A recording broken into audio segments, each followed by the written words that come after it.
नमस्कार दोस्तों, आप सभी का हमारे YouTube चैनल पर स्वागत है। दोस्तों, आज का हमारा टॉपिक जो है सरकारी भाषा के रूप में हिंदी पे चर्चा करने वाले हैं। ओके, यह जो क्लास है भाषा शिक्षण से संबंधित क्लास है। भाषा शिक्षण से संबंधित पहली के जो क्लासेस है वह जो है हमने प्लेलिस्ट में रख दिया है। अगर उन वीडियो को कोई देखा नहीं है तो आप प्लेलिस्ट को विजिट करोगे तो आपको वहाँ पे वीडियो जो है मिल जाएंगे। हम यहाँ पे एपी और तेलंगाना दोनों के लिए जो है यह क्लासेस काफ़ी महत्वपूर्ण है। यह किन परीक्षाओं में यहाँ से प्रश्न पूछा जाता है तो डीएससी और टेट, उसके साथ साथ जो है गुरुकुला में भी जो है यहाँ से प्रश्न पूछे जा सकते हैं। ओके, हम यहाँ पे थ्योरी करवा रहे हैं, काफ़ी जो है प्रैक्टिकल उदाहरण देते हुए जो है यहाँ पे आपको हम समझा रहे हैं। बस आपको कुछ नहीं करना है, जब भी क्लास अपलोड किया जाता है उसे देखकर आपको सीखना पड़ेगा। आपको किसी कोचिंग सेंटर को जाने की भी ज़रूरत नहीं है, घर बैठे बैठे अपनी तैयारी कर सकते हैं। हाँ, बस देरी हो रही है क्योंकि हमें भी बहुत सारा काम है, इसलिए हम जो है टाइम नहीं निकाल पा रहे। जब भी टाइम मिलता है तब हम जो है क्लासेस बना रहे हैं आपके लिए। ओके, यहाँ पे आपको कोई भी शुल्क देना नहीं पड़ेगा। ओके, बस आपको जो है जब वीडियो अपलोड करेगा वहाँ से समझना है, कॉन्सेप्ट जो है आपको समझना है, सीखना है, सीख कर जो है उसका जो है प्रयोग करना है परीक्षा में। ये आपको याद रखना होगा। ओके, तो देखिए सरकारी भाषा किसे कहते हैं, पहले तो समझो सरकारी भाषा किसे कहते हैं। तो सरकारी भाषा वह भाषा, यानी अंग्रेजी में उसे हम क्या कहते हैं, ऑफिशियल लैंग्वेज कहते हैं। ओके, सरकारी भाषा वह भाषा होती है जिसका उपयोग, इस चीज को समझो, जिसका उपयोग सरकार अपने प्रशासनिक कार्यों, आदेशों, ऑर्डर्स, जब भी ऑर्डर्स पास होते हैं सरकार के, पत्राचार यानी एक दूसरे के बीच जब पत्र व्यवहार होता है, अधिसूचनाओं और कानूनों और कार्यालय कामों में करती है। यानी इसका मतलब अर्थ क्या है, अर्थात जिस भाषा में सरकार अपने कार्य संचालन करती है उसे ही हम क्या कहते हैं, सरकारी भाषा कहते हैं। तो जो केंद्र सरकार है तो किस भाषा के माध्यम से जो है सरकारी कामकाज करती है, तो वह जो है हिंदी भाषा में करती है। तो हमारी जो भारत की जो सरकारी भाषा उसे हम क्या कहते हैं, राजभाषा। उसे क्या कहते हैं हम, राजभाषा। आपको सरकारी भाषा पूछा जाए या राजभाषा पूछा जाए, दोनों भी जो है एक ही है। इस चीज को आपको समझना है। देखिए उदाहरण, हिंदी को जो है कहाँ कहाँ पे जो है यानी उसका उपयोग किया जाता है, वही जो है टाइटल का मतलब है। क्या मतलब है, सरकारी भाषा के रूप में हिंदी, मतलब जो है हिंदी का इस्तेमाल, उपयोग कहाँ कहाँ पर होता है, उसी का मतलब जो है सरकारी भाषा के रूप में हिंदी। इस चीज को याद रखना है, भूलना नहीं है, बस भूलना नहीं है। देखिए उदाहरण समझो कि कहाँ कहाँ उसका जो है उपयोग हो रहा है। तो देखिए यहाँ पे उदाहरण देखिए, केंद्र सरकार जो है, भारत सरकार, केंद्र सरकार का मतलब क्या है, भारत सरकार के कामकाज में हिंदी और सहायक भाषा के रूप में अंग्रेजी का प्रयोग किया जाता है। यानी जो भी सरकार के कामकाज होते हैं वहां पे हिंदी के साथ साथ जो है क्या किया जाता है, अंग्रेजी का भी प्रयोग किया जाता है। इसलिए राजभाषा यानी सरकारी भाषा के रूप में हिंदी का प्रयोग हो रही है सरकारी कामकाज में। यहाँ पे इस चीज को आपको याद रखना है, वही है, बार बार मैं दोहराऊंगा नहीं। सरकारी भाषा के रूप में हिंदी किसे कहते हैं मैंने समझा दिया है। ओके, राजभाषा यानी राज्य सरकार में भी जो है, देखिए विभिन्न राज्यों ने अपनी राजभाषाएं घोषित की है। हाँ भाई, बराबर है, हर राज्य की एक जो है अपनी अपनी राजभाषा है। तो संविधान में कितनी भाषाएं, 22 ऑफिशियल लैंग्वेजेस है कि नहीं। तो सरकार जो है जो मान्यता मिली है भाषाओं को, हर राज्य की अपनी एक राजभाषा है। तो हमारे तेलंगाना की भाषा, राज्य भाषा कौन सी है, तो हमारे तेलंगाना की राजभाषा जो है तेलुगु है। तो राजभाषा यहाँ पे हम तेलुगु कह रहे हैं। इसका मतलब जो सरकार, तेलंगाना सरकार या एपी आंध्र प्रदेश सरकार, जो भी कार्यालय कामकाज होते हैं, जो भी काम होता है, जो भी ऑर्डर्स होते हैं, जो ही अधीन सूचनाएं होते हैं, वो किस भाषा में पारित करेंगे यानी इश्यू करेंगे, तो वो जो है तेलुगु में करेंगे बेटा। किस में करेंगे? तेलुगु में करेंगे। उसी को हम क्या कहते हैं?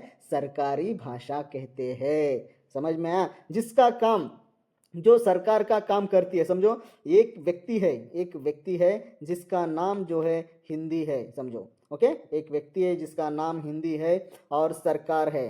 ओके, सरकार जो है, ये जो सरकार है, दूसरा ये जो मालिक है, ये क्या करेगा? इस नौकर को लेकर इसी के द्वारा जो है काम करेगा, इसी के द्वारा क्या करेगा? काम करवाएगा। तो यही क्या है बत्ता? सरकारी भाषा हिंदी है। वही अगर अलग अलग राज्यों में देखा जाए तो तेलुगु, अगर यहाँ तेलुगु रखोगे और यहाँ पे तेलंगाना सरकार को रखोगे, तो ये सरकार किसके द्वारा काम करा लेगी?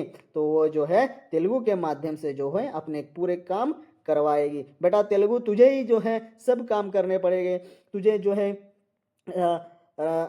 जो भी पॉलिसीज होगी उसी के अंदर तुझे ही काम करना पड़ेगा, यानी तेलुगु में ही सब कुछ बताने पड़ेगा। तेलुगु जो है तू ही बताना पड़ेगा सब कुछ सबको। ओके, हमने परसों जो है या 2 दिन से पहले जो आया था, रिकमेंडेशंस आए थे न्यू एजुकेशन पॉलिसी के तहत, जो है हमारे पास तेलंगाना में जो है एक रिकमेंडेशंस जो है कमिटी ने सबमिट की है। ओके, तो उसके अंतर्गत किस में की है? तेलुगु में की है, तेलुगु में और अंग्रेजी में, दोनों में। तो बेटा तेलुगु तेरा काम क्या है? तू ही सबको समझा। यही है बेटा सरकारी भाषा। तो देखिए, राज्य सरकार विभिन्न राज्यों की जो है अपनी अपनी राज्य भाषा है। उसमें उत्तर प्रदेश की जो हिंदी है, महाराष्ट्र की जो है मराठी है, पश्चिम बंगाल की जो है बंगाली है और अंग्रेजी है। तो ये ही जो सब कुछ जो है सरकार का काम करती है, इसलिए सरकारी भाषाएं कहते हैं। तो भारत में सरकारी भाषा कैसी बनी? तो यहाँ पे हमने जो है टाइटल दिया हुआ है, भारत में सरकारी भाषा कौन है बेटा? तो यहाँ पे कौन है? तो सरकार का काम कौन करता है? कौन सा नौकर कर रहा है बेटा? तो हिंदी नामक व्यक्ति जो है नौकर है, वही क्या कर रहा है? काम कर रहा है। सरकार का कौन काम कर रहा है? तो सरकार का काम जो है ये हिंदी कर रहा है। इसलिए जो है ये क्या है? भारत में सरकारी भाषा जो है हिंदी हमारी सरकारी भाषा है केंद्र सरकार में। तो ये हमें कहाँ देखने को मिलता है कि हिंदी ही जो है हमारी सरकारी भाषा है? ऐसा कहाँ पे लिखा हुआ भैया कि यही जो है वो काम कर सकती? क्यों ना वहाँ पे ब्रज क्यों काम नहीं कर रही है? वहाँ पे भोजपुरी क्यों नहीं काम कर रही है? हाँ, यही क्यों सरकार यानी केंद्र सरकार में काम कर रहे? ये भी है ना, दूसरा नौकर, तीसरा नौकर भी है ना, और जो है उसके साथ साथ राजस्थानी भी है, गढ़ेली भी है, राजस्थान, ये सब क्यों नहीं कर पा रहे भैया? ये भी नौकरी है ना, ये सरकार का काम क्यों नहीं कर रहे? क्योंकि बेटा ये इसको ही क्या किया है उन्होंने, इसका सरकार जो है सब मिले के, सरकार यानी उनके परिवार जो मिला के जो है इन्होंने क्या किया है? इसको ही जो है काम दिया है, हिंदी को ही, इनको नहीं दिया है। इसलिए यही काम करेगा, इसे ही सरकारी भाषा कहते हैं। तो कहाँ पे लिखा हुआ है कि हिंदी ही जो है हमारी सरकारी भाषा है? तो वो जो है भारत के संविधान के अनुच्छेद नंबर 343 के अनुसार देवनागरी लिपि हिंदी में, सॉरी, देवनागरी लिपि होगी और हिंदी भारत संघ की सरकारी भाषा है। ऐसा हमें जो है संविधान में देखने को मिलेगा। साथ साथ वहाँ पे अंग्रेजी भाषा का भी सरकारी कामों में सहायक रूप से प्रयोग किया जाएगा। सहायक का मतलब जो है असिस्टेंट रहेगा।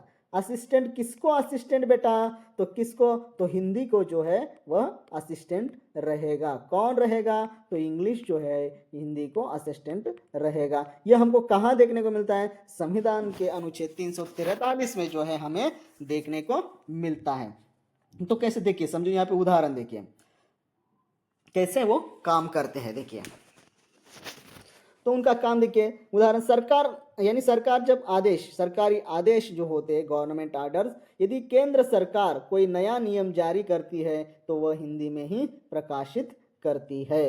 ओके, संसद की कार्यवाही भी जो होती है, संसद में हिंदी का प्रयोग सरकारी भाषा के रूप में ही किया जा रहा है। और कहाँ कहाँ पे जो है सरकारी भाषा का प्रयोग करते हैं? तो हिंदी सरकारी भाषा के रूप में हिंदी बोले तो जहाँ जहाँ भी हिंदी का इस्तेमाल हो रहा है वही अर्थ उसका है। तो कहाँ कहाँ? यहाँ पे सरकार के पत्राचार में, पत्र व्यवहार में भी जो है हिंदी का प्रयोग हो रहा है। ओके, सरकारी जो योजनाएं होती है पत्राचार का मतलब मंत्रालयों और विभागों के अंतर्गत एक दूसरे को जब पत्र व्यवहार होता है तो उसे कहते हैं हम सरकारी पत्राचार।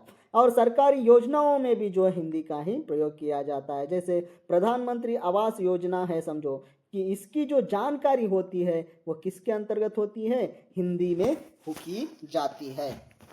और न्यायपालिका में भी जो है अंग्रेजी जो मुख्य रूप से सर्वोच्च न्यायालय और उच्च न्यायालयों में जो है अंग्रेजी का प्रयोग मुख्य रूप से होता आ रहा है, यानी सहायक रूप में हम ओके ये जो चीज़ें हो रही है अंग्रेजी हमें सहायक रूप में जो है कर रहे हैं, मगर धीरे धीरे जो है हमारे ऊपर अंग्रेजी का प्रभाव बढ़ता ही जा रहा है कि नहीं।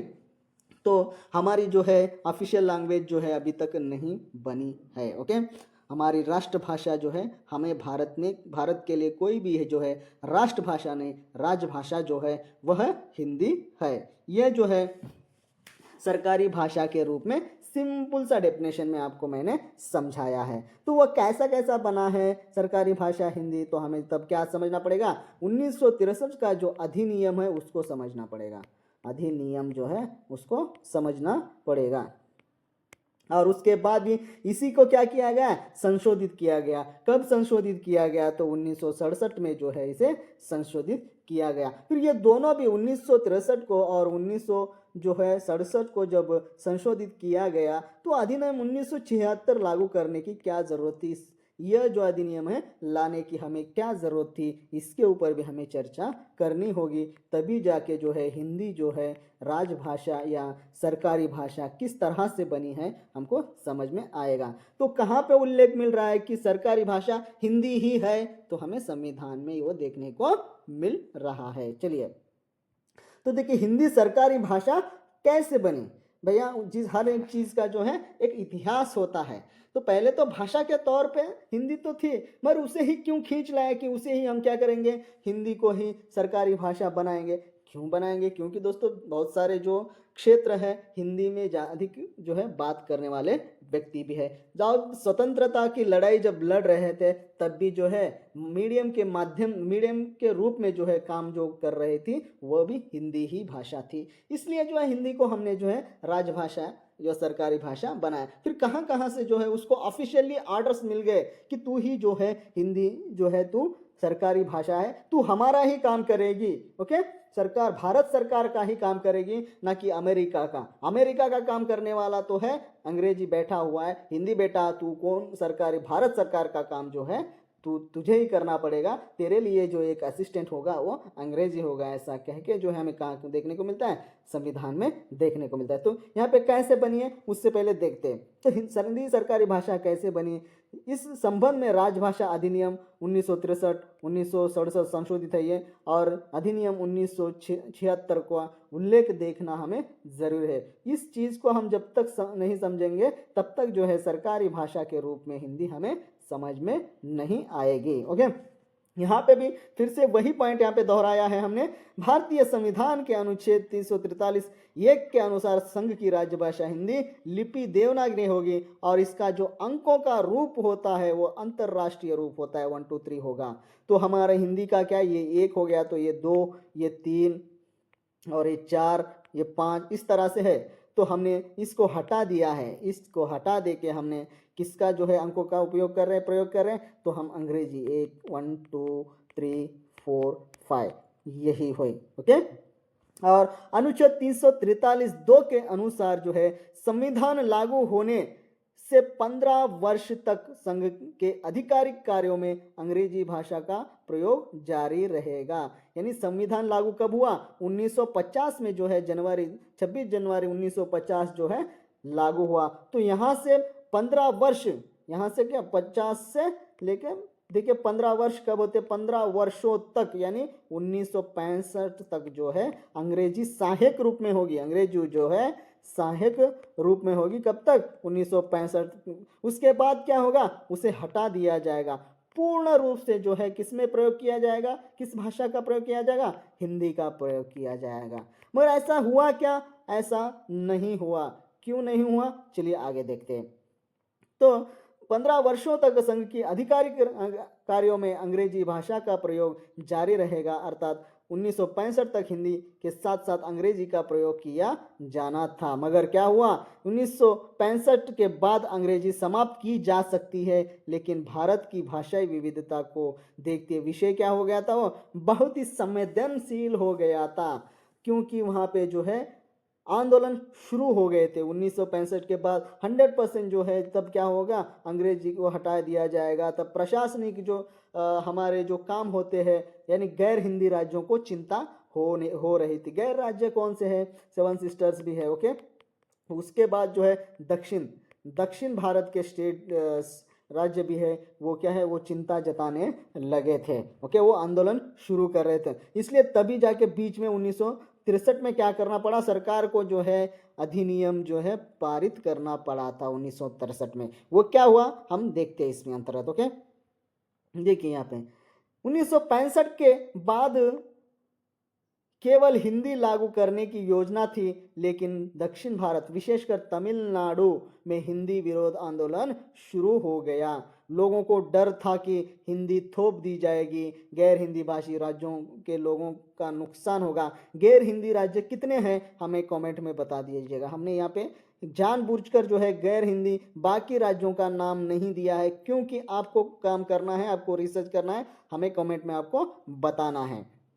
तो गैर हिंदी राज्यों को प्रशासनिक कठिनाइयों का डर था। ये जो है इस तरह के जो है बिंदुओं को ऑप्शन में रखा जाता है, इसलिए मैं यहाँ पे अंडरलाइन कर रहा हूँ, ओके। सर, राष्ट्रीय एकता पर प्रभाव पड़ सकता है। किससे राष्ट्रीय एकता पर प्रभाव पड़ सकता है, वह जो है हिंदी अगर लागू की जाएगी तो राष्ट्रीय एकता पर प्रभाव पड़ सकता है। इस चीज़ को ध्यान में रखते हुए इसलिए संसद ने क्या किया था, ऑफिशियल लैंग्वेज एक्ट 1963 को पारित किया था। इस एक्ट के तहत जो है सरकार ने आश्वासन दिया, जब तक गैर हिंदी राज्य चाहेंगे अंग्रेजी जारी होगी। यानी जब तक अंग्रेजी जारी रहे और हिंदी को जब तक वो एक्सेप्ट नहीं करते हैं तब तक जो है अंग्रेजी क्या होगी, जारी रहेगी। इसलिए केंद्र सरकार को राज्य भाषा अधिनियम कानून 1963 को बनाना पड़ा है। कानून बनाया और कहा कि भैया ये जो है कोई प्रावधान नहीं रखा गया था, ओके, बस वहां पे कानून बनाया गया था। इसका मेन उद्देश्य क्या था, तो आज राजभाषा अधिनियम 1963 का उद्देश्य 1965 के बाद यानी 1965 आने से पहले ही क्या हुआ था, चिंता खाए जा रही थी गैर हिंदी राज्यों को, इसलिए आंदोलन शुरू हो गया था। 1963 में ही सरकार को झुकना पड़ा था, ओके, अधिनियम बनाने के लिए, एक्ट बनाने के लिए। इसलिए 65 से पहले ही वो जो है उनको चिंता सता रही थी, इसलिए पहले ही क्या किया उन्होंने, अपना दिमाग लड़ा के जो है इस चीज़ को, हिंदी को जो है क्या किया है, ऑफिशियल यानी राष्ट्रभाषा के तौर पर उभरने नहीं दिया गया है। बाद में अंग्रेजी भाषा का प्रयोग जारी रखने, इसका उद्देश्य देखिए, जारी रखने का प्रावधान दिया गया है। गैर हिंदी राज्यों को आश्वासन देना था। इसमें क्या करना था, उसमें जो है 1963 में आश्वासन देना था और नहीं दिया। अधिनियम में कहा गया कि 1965 के बाद भी हिंदी के साथ साथ अंग्रेजी का प्रयोग जारी रहेगा, ऐसा उन्होंने कहा था। और कुछ प्रावधान यहाँ पे रखे गए थे, वह यही है। देखिए कौन से प्रावधान हैं। प्रावधान यह है कि हिंदी संघ की राजभाषा होगी, यानी इसके देखिए संविधान के अनुरूप हिंदी को प्राथमिक स्थान दिया जाएगा। इसका मतलब क्या है, प्राथमिक स्थान, हिंदी को प्राथमिक स्थान दिया जाएगा। अंग्रेजी का प्रयोग जारी रहेगा। 1965 के बाद भी अंग्रेजी का प्रयोग बंद नहीं किया जाएगा, बल्कि आवश्यकताओं, यहाँ पे क्या है, आवश्यकताओं के अनुसार हम क्या करेंगे, अंग्रेजी का प्रयोग करेंगे, ऐसा उन्होंने कहा था। संसद में भाषा का प्रयोग यानी सांसद हिंदी या अंग्रेजी किसी भी भाषा में बोल सकते हैं। यह भी जो है उसके अंतर्गत प्रावधान के 1963 अधिनियम के अंतर्गत जो है यही प्रावधान है। उसके बाद सरकारी आदेश और अधिसूचनाएं जो भी होती है वो केंद्र सरकार के सभी आदेश जो है, नियम, अधिसूचनाएं हिंदी और अंग्रेजी दोनों में छपेंगे, ओके। तो कैसे छपेंगे, आप अगर बैंक का फॉर्म भरेंगे तो वहाँ पे हिंदी में भी नाम आएगा और इधर नेम लिख के रहेगा। देखा है, कभी भी देखा है इस तरह का, तो यही है वो किस तरह का इंप्लीमेंट हो रहा है, तो यही है। इस चीज़ को आप देखोगे तो समझ में आ जाएगा, ओके। यही जो है राजभाषा अधिनियम 1963 के प्रावधान है। फिर भैया 1963 में तो कहाँ गया, तो 1967 को जो है क्यों जो है उसे यानी संशोधित किया गया, क्योंकि बेटा पूर्ण रूप से जो है ये कंप्लीटली जो है उसके ऊपर जो है चर्चा यानी प्रावधान दिए नहीं गए थे, इसलिए कुछ चीज़ों बिंदुओं को जो है छोड़ दिया गया था, इसलिए उसे उन्हें क्या करना पड़ा, संशोधन करना पड़ा है। ओके, यहाँ भी आगे बढ़ते हैं। संशोधन, राजभाषा संशोधन अधिनियम 1967।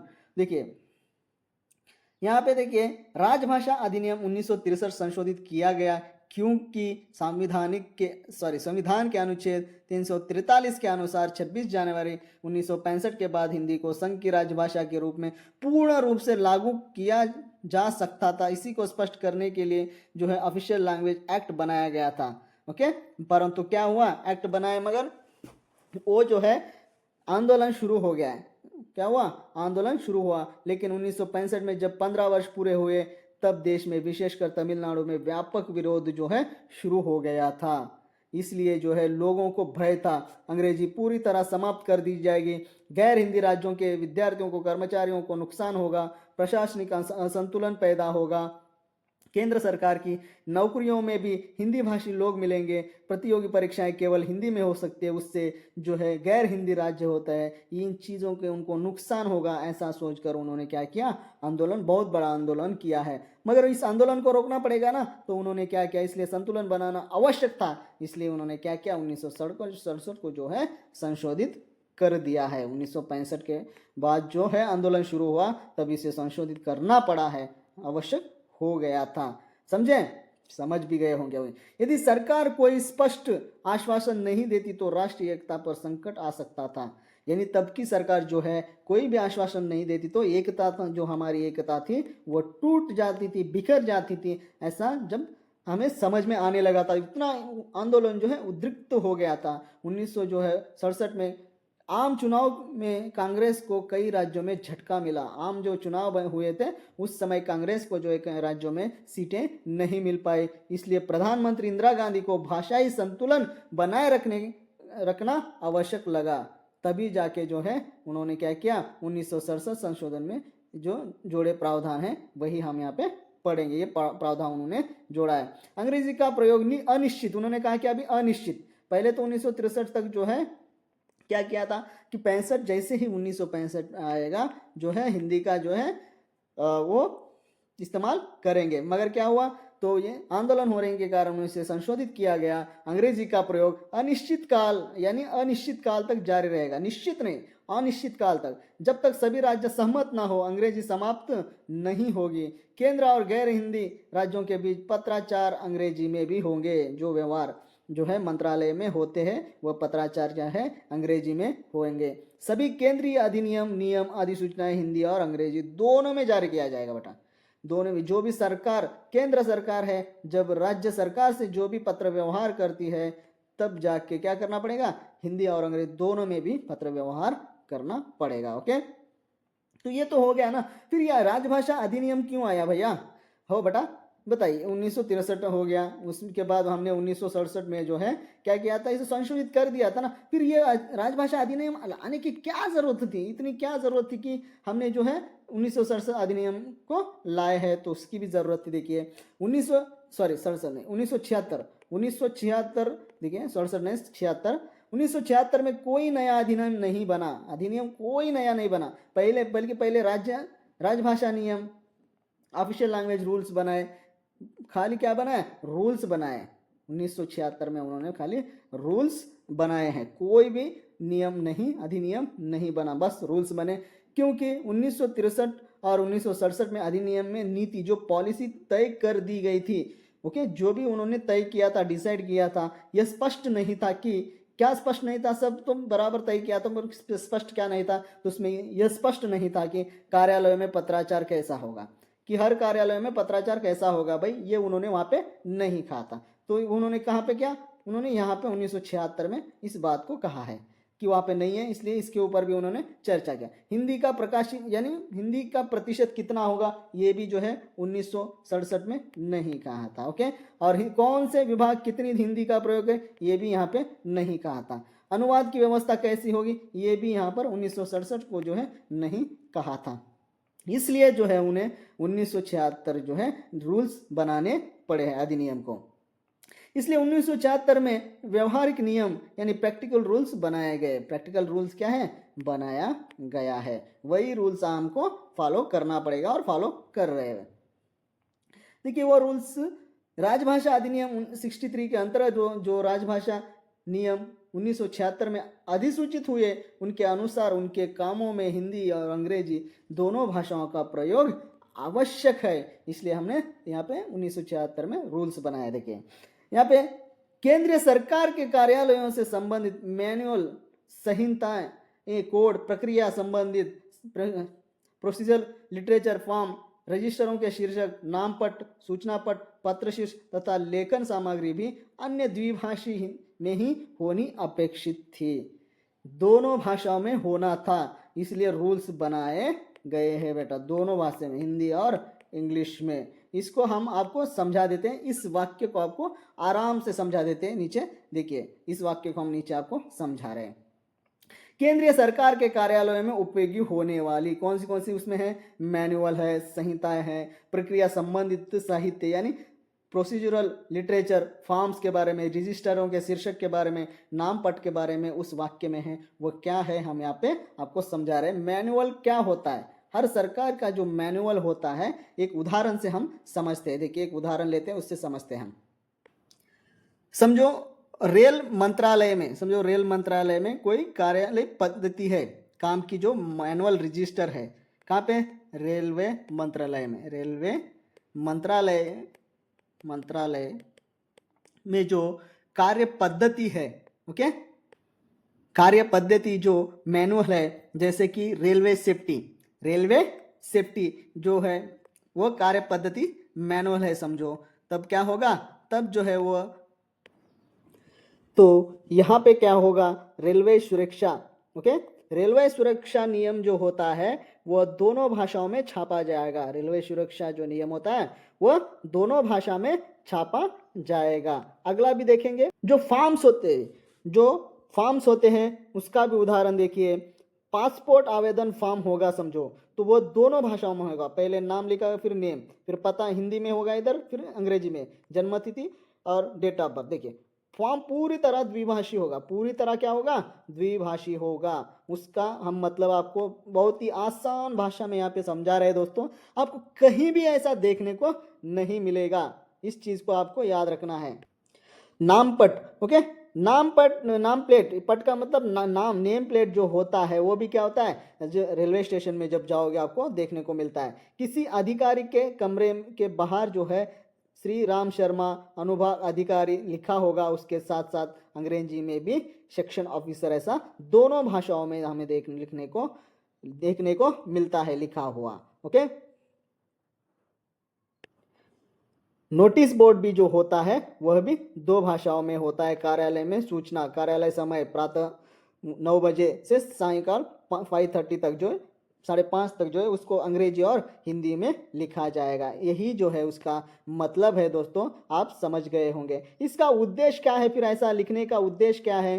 तो उद्देश्य भी है, देखिए, तो इसका उद्देश्य जो है, इसका उद्देश्य हिंदी को बढ़ावा देना, हिंदी को बढ़ावा देना, गैर हिंदी भाषी कर्मचारियों को सुविधा देना, प्रशासन में समान अवसर प्रदान करना, भाषा के कारण किसी भी असुविधा ना हो, किसी को भी क्या है? असुविधा ना हो, इसी का उद्देश्य है बेटा। यही उद्देश्य है द्विभाषी। ओके, समझ में आया? सरकारी भाषा का उद्देश्य जो है यही है। हमने जो है आपको फॉर्म और रजिस्टरों के शीर्षक, नाम पट, ये सभी चीज़ों के बारे में यहाँ पे आपको बता दिया है। तो ये सभी हिंदी और अंग्रेजी दोनों भाषा में होने चाहिए। दोनों भाषाओं में क्या होने चाहिए? अर्थात कोई भी सरकारी सामग्री केवल अंग्रेजी या केवल हिंदी में नहीं होगी, बल्कि दोनों भाषाओं में होंगी। यही है दोस्तों सरकारी भाषा के रूप में हिंदी का मतलब यही है। देखिए, ओके, यहाँ पे देखिए, यहाँ पे हम किसकी बात कर रहे हैं? 1976 की बात कर रहे हैं। यहाँ पे रूल्स बनाए गए। वही रूल्स के अंतर्गत हमने आपको बताया कि यहाँ पे अंग्रेजी में होगा तो यहाँ पे हिंदी में होगा। ओके, इस तरह। तो देखिए आगे भी देखिए, यदि किसी हिंदी भाषी राज्य सरकार द्वारा अपने क्षेत्र के किसी व्यक्ति या अथवा संस्था को अंग्रेजी में पत्र भेजा जा रहा हो तो उसका हिंदी अनुवाद भी साथ भेजा जाएगा। ओके, यदि किसी हिंदी भाषी राज्य सरकार द्वारा अपने क्षेत्र के किसी व्यक्ति अथवा संस्था को अंग्रेजी में जब पत्र भेजा जाएगा, उसके साथ साथ क्या होगा, हिंदी अनुवाद भी भेजा जाएगा। हिंदी में प्राप्त आवेदनों यानी एप्लीकेशन जो भी होते हैं उसका अभिवेदनों यानी रिप्रेजेंटेशंस के उत्तर में हम क्या करेंगे, हिंदी में भेजने जाने चाहिए। ओके, अंतर्राष्ट्रीय कार्य व्यवहार सरकारी निमंत्रणों, विज्ञापनों, उत्पादनों के नाम, सम्मेलनों, बैठकों की कार्यसूची की टिप्पणियों और कार्यवाहियों आदि में भी हिंदी तथा अंग्रेजी का प्रयोग किया जाना चाहिए। वहीं पे नहीं दोस्तों, यही इन चीज़ों में भी जो है हिंदी और अंग्रेजी का प्रयोग किया जाना चाहिए। यही जो है यहाँ पे 1976 में जो है रूल्स बनाया गया और यहाँ पे बताया जा रहा है कि कार्यसूची, बैठकों की कार्यसूची जो है हिंदी और अंग्रेजी में होना चाहिए, अंतर्राष्ट्रीय कार्य व्यवहार भी जो है हिंदी और अंग्रेजी में होना चाहिए। ये सब नियम जो है, रूल जो है हमने 1976 अधिनियम में लिखे हैं। इस नियम में स्पष्टतया उल्लेखित है कि कोई सरकारी कर्मचारी पत्र पर अपनी टिप्पणी हिंदी अथवा अंग्रेजी में ही लिख सकता है। केंद्र सरकार का जो भी कर्मचारी होता है वह हिंदी और अंग्रेजी में दोनों में लिख सकता है। ओके, तो इसके लिए जो है हिंदी कक्ष बनाया गया, राजभाषा कक्ष में हम उसे कह सकते हैं। यानी रूल्स बनाना है, रूल्स यहाँ पे जब बनाया जा रहा है तो कक्ष तो होगा ही ना।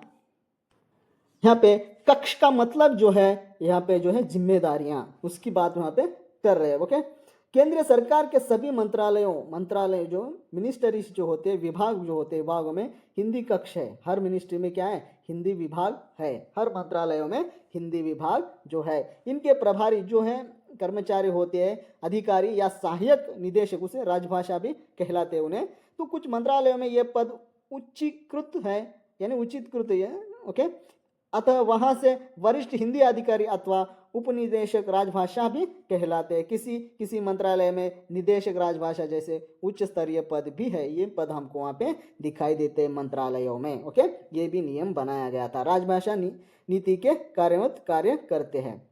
देखिए, संविधान के अनुच्छेद 348 के अनुसार भारतीय संसद के सारे कार्य हिंदी और अंग्रेजी में होंगे। भारतीय संसद के पूरे कार्य कहाँ पे देखने को मिलते हैं, अनुच्छेद नंबर 348 में जो है हमें यह देखने को मिलते हैं। परंतु सदन का सभापति क्या करता है, किसी सदस्य को अपनी मातृभाषा में बोलने की अनुमति दे सकता है। किसके तहत, वो अनुच्छेद नंबर जो है 348 के तहत जो है वह अनुमति दे सकता है। यह व्यवस्था 26 जनवरी 1965 तक के लिए थी। कब तक के लिए थी, 65 तक के लिए थी। इसके बाद अंग्रेजी समाप्त हो जानी थी, परंतु बाद में संसद ने कानून बनाकर व्यवस्था कर दी कि हिंदी के साथ साथ अंग्रेजी का भी प्रयोग जारी रखा जाए। इसलिए 1976 बेटा आपको समझना है। तब तक जब तक भी किसी भी सभी प्रांतीय भाषाएं निर्विवाद रूप से हिंदी को राष्ट्रभाषा नहीं मान लेते। ओके, एक भी प्रांतीय भाषा के ऐतराज करने पर, एक भी राज्य अगर ऐतराज जताएगा तो हिंदी को स्थापित, अंग्रेजी को हटाया नहीं जा सकता है। ओके, इस प्रकार हिंदी संघीय राजभाषा के रूप में सरकारी राजकाज की भाषा है। इस प्रकार क्या हुआ, हिंदी जो है राजकाज की भाषा बन गई। अंग्रेजी भी राजभाषा पद धारण कर रही है, पर कब तक यह चलेगी, निचले स्तर में अंग्रेजी समाप्त हो रही है। भारत का अधिकांश राज्य हिंदी में चल रहा है। संविधान के अनुच्छेद 351 में हिंदी भाषा के विकास के लिए स्पष्ट निर्देश दिए गए हैं।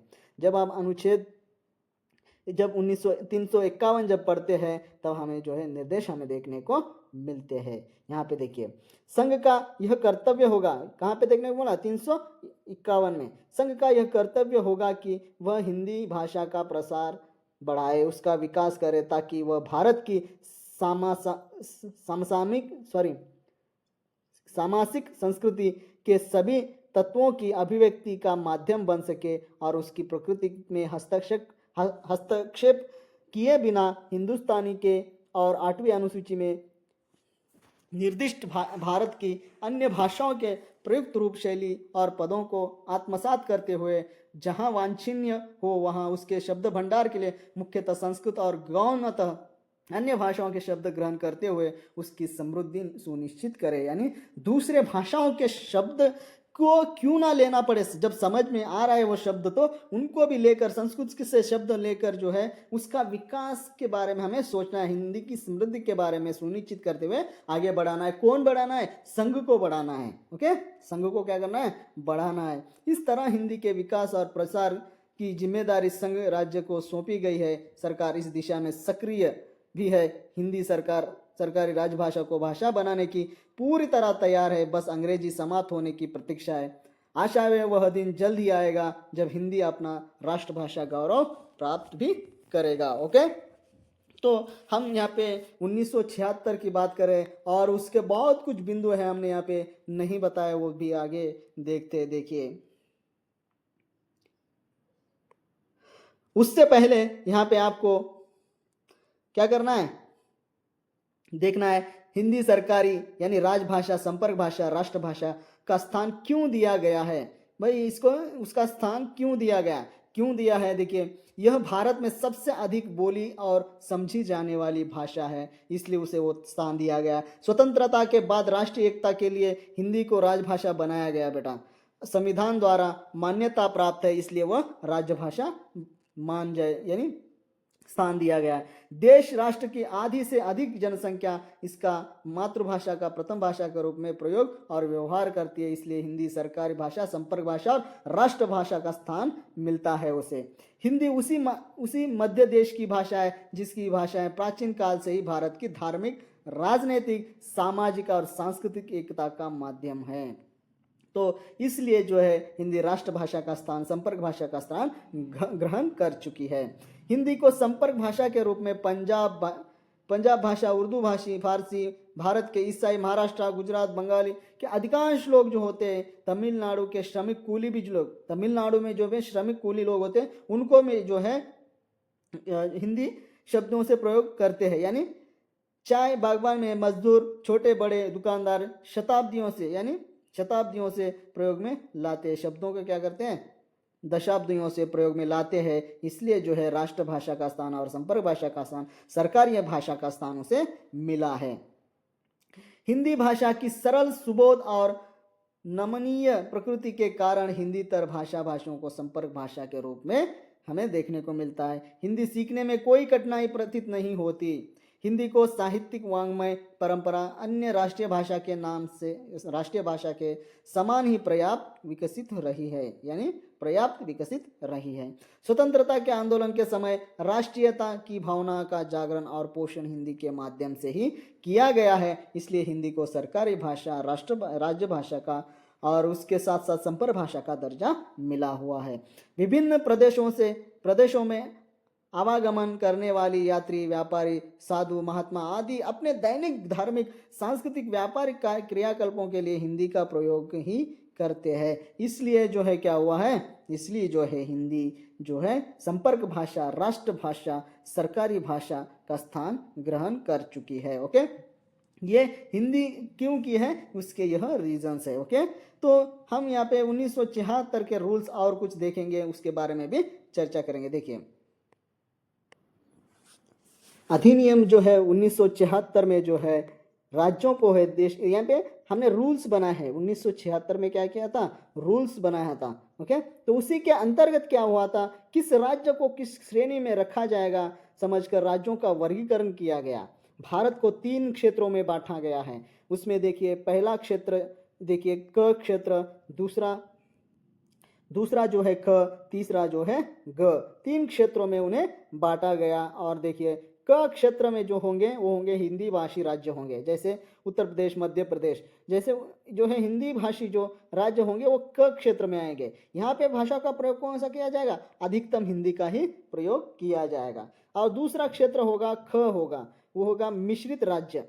ख का मतलब मिश्रित राज्य होंगे, उसमें हिंदी और अंग्रेजी बोलने वाले होते हैं। ओके, तीसरा होगा ग क्षेत्र, और यहाँ पे गैर हिंदी राज्य होंगे जैसे तमिलनाडु और केरल। यहाँ पे मुख्यतः अंग्रेजी भाषा का प्रयोग किया जाएगा, यहाँ पे हिंदी और अंग्रेजी का प्रयोग किया जाएगा। दोस्तों, इसके ऊपर हम स्पष्ट रूप से दूसरी क्लास में है संपूर्ण बता देंगे, स्पष्ट रूप से इसको हम आपको समझा देंगे। तो यहाँ तक जो है आप समझ गए होंगे शायद कि क्यों 1963 में हमें जो है अधिनियम यानी पारित करना पड़ा, फिर उसको ही संशोधित करना पड़ा, और उसके साथ ये संशोधित होने के बाद फिर रूल्स बनाए गए 1976 में। क्यों बनाए गए, ये 3 क्षेत्रों में बांटा गया, ये सारी चीज़ें आपको हमने जो है डिटेली समझाया है। ओके, तो हम आगे जो है इसका पूरा और डिटेल जो है 10-15 मिनट का वीडियो बनेगा, वो भी आपको समझा देंगे। ओके दोस्तों, तब तक के लिए धन्यवाद दोस्तों। हमारे यूट्यूब चैनल से जुड़े रहने के लिए ऐसे जुड़ते रहेगा और अपना जो लक्ष्य है वो हासिल कीजिएगा।